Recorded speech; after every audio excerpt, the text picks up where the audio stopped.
You got Walt Gerald coming at you, Kenny. This is especially for you, man.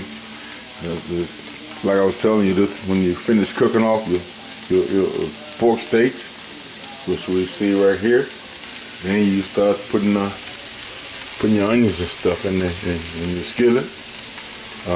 This is the wine that I'm using, the Marsala. See, Grand Marsala. And then I put a little bit of chicken stock right there in my stock, and a little bit of gravies and stuff, a little bit of tidbits that you want to, make your gravies.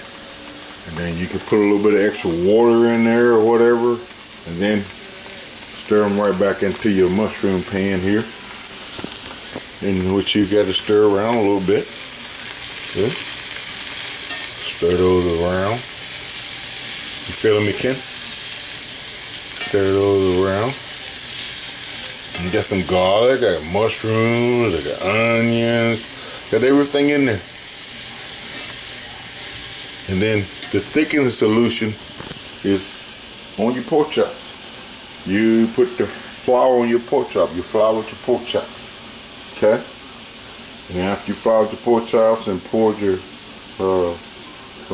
Marsala solution in there, which is that right there, then you just take the pork chops, put them back down in there. Alright? I'm going to pause for a minute, then I'll come right back at you, bro.